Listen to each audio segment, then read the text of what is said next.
I'll be talking about a case which will be on accommodative spasm, a case of spastic eyes. This is a case of a 23-year-old female who happened to have a normal vaginal delivery 4 months ago. Within 4 months of her delivery, she found out that she was pregnant again, and she took over-the-counter tablet misoprostol. Post 1.5 hours of taking the tablet, she experienced inward deviation of both eyes. On the same day, this picture was taken by her husband at her home, and she was taken to a private hospital where her CT scan was done and which came out to be normal. 2 days after the start of her symptoms, she presented to our OPD with blurring of vision.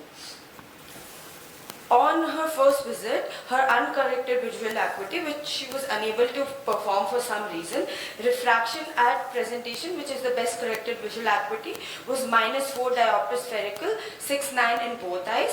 Cyclorefraction with home atropine 2% was -0.5 diopter spherical with -1 diopter cylindrical, 180 degree 6/9 in both eyes. Pupils were normal size and normally reacting. Slit lamp biomicroscopy was unremarkable.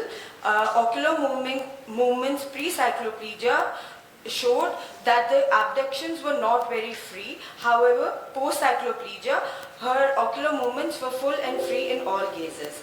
Her fundus examination was within normal limits.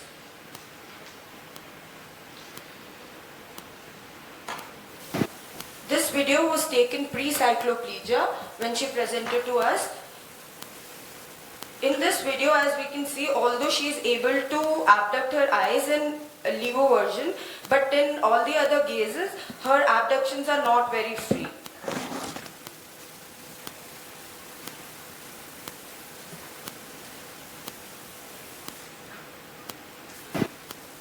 This is the video of post-cycloplegia. We can see that her ocular movements are considerably better and her movements are free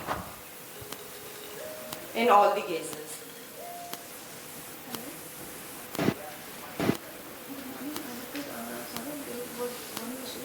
So then we advised her to take eye drop atropine 1% 2 times a day with bifocal glasses. Patient was also referred to psychiatry OPD for further evaluation, where she was prescribed with tablet Alprax 0.25 mg to be taken at night time, and she was called for follow-up after 1 month, but the patient lost to follow-up. She then visited us after 4 months, and her refraction this time at presentation was -3.5 diopter spherical, 6/9 in both eyes, and cyclorefraction showed a decrease in myopia with -1 diopter spherical, 6/9 in both eyes. And again, her ocular movements there was considerable difference in her pre and post cycloplegia ocular movements, where her post cycloplegia we could see that her ocular movements were full and free in all gazes. This is the 9-gaze photo, pre and post cycloplegia. We can see that post cycloplegia, she can freely move her eyes, but pre-cycloplegia, the ocular movements were not very free and they are more so inwardly deviated.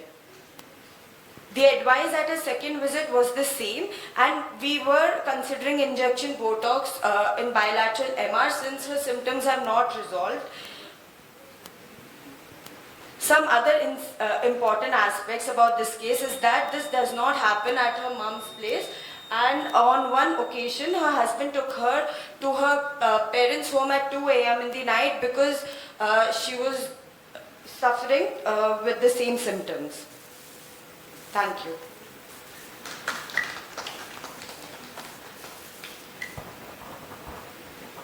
Okay. Did you calculate for AC by A ratio or any near distance discrepancies?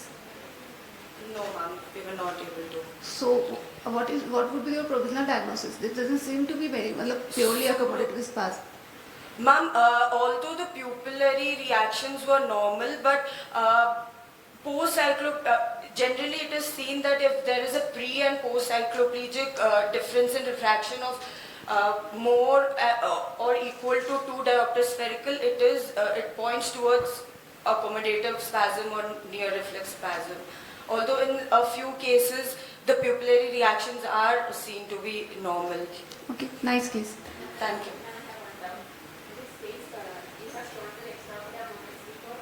Yeah. Yeah. But if ductions, restriction is always commented upon the ductions only, and restrictions and overcorrections. It seems to be, but it seems to be.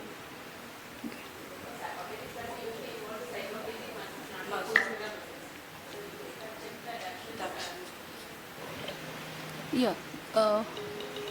We call